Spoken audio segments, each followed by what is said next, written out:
Hello students, in the present video we are going to talk about the recapitulation of S and P block elements, the continued part. This is the second session of this chapter, the second video and the same. After watching this video, you will be able to understand ionization enthalpy or ionization energy, electron affinity and electronegativity, and also learn about Pauling, Mulliken and Alred-Rochow scales of electronegativity. Let us have a recap about what we studied in the previous videos. We learnt about the modern periodic law, which was given by Moseley, wherein we arrange the atoms in the increasing order of atomic number. We also discussed a bit about periodicity of S and P block elements, and also learned the definitions of atomic radii, atomic and ionic sizes. In the present video, we are going to talk about ionization energy, electronegativity and electron affinity. When we define ionization energy, it is the minimum energy required to remove an electron from the outermost shell of an isolated neutral gaseous atom in its ground state. And it is denoted by IE. The unit used is kilojoules per mole. So if you have an atom in its gaseous state, if you are able to remove an electron, we have to provide energy to make it a positive ion in the same gaseous state. The amount of energy that is required to remove this electron is known as the ionization energy. When it comes to the trend in ionization energy, we see that across the period it will increase and down the group it will decrease.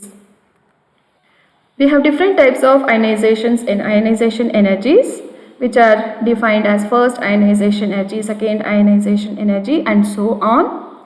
First ionization energy is the energy needed to remove the first electron from the gaseous atom to form a positively charged ion. It will have only one positive charge. When you want to remove another electron from this ion, cation, you have to provide again energy to remove another electron and the atom becomes, it will carry two positive charges. As you go on removing more and more electrons, it will become tripositive, etc. And the ionization energies are known as first ionization energy, second ionization energy, etc. Electron affinity.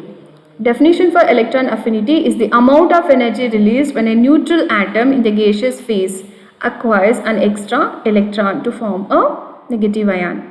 So we have studied in the previous video that negative ions can be formed by the addition of an electron.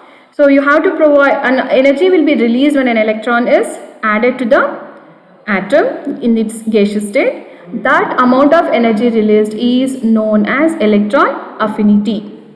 So we have seen in the periodic table that across the period electron affinity increases and down the group the electron affinity decreases. So electron affinity similar to ionization energy can also be defined as first electron affinity, second electron affinity, etc.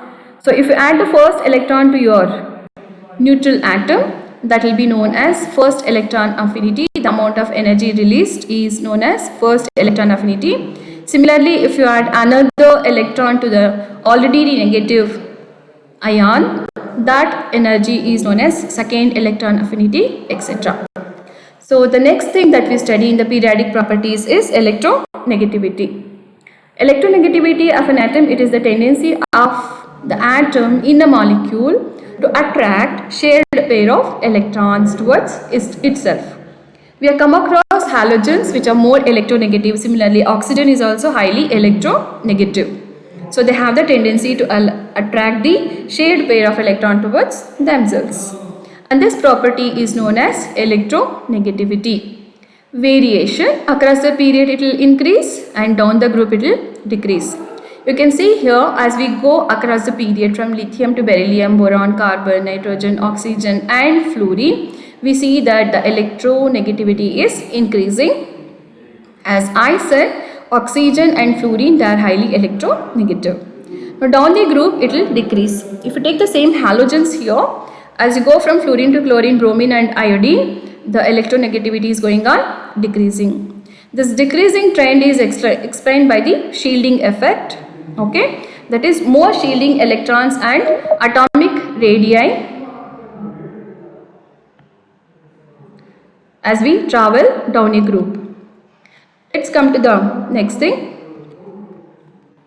Pauling scale of electronegativity. So electronegativity can be measured. There are three different scales: Pauling scale, Mulliken scale and Alred-Rochow scale. So in case of Pauling scale electronegativity between two atoms in a molecule is given by this expression. Okay. And in case of Mulliken and Alred-Rochow electronegativity, Mulliken's is very simple. Here it can be regarded as the average of the ionization energy and the electron affinity of the atom. Okay, it is given by this IE1, this is ionization energy 1, and electron affinity divided by 2. So this is electronegativity. Psi is indicated as the electronegativity. So here another expression, similar one, written in a different form. Electronegativity is equal to ionization energy plus electron affinity divided by 2. And here this is the Alred-Rochow scale of electronegativity. Importance of electronegativity. It is very important in predicting the polarity of a particular bond, and it helps in understanding how the bond would break away when attacked by an organic reagent. It is also helpful in predicting the degree of ionic character of a covalent bond. It is useful in inductive effects which can be explained in organic chemistry. It is also important for us because we can understand the shapes of the molecules. The reference books are Inorganic Chemistry by Tuli Madan Basu and Physical Chemistry by Bahal and Bahal. Thank you.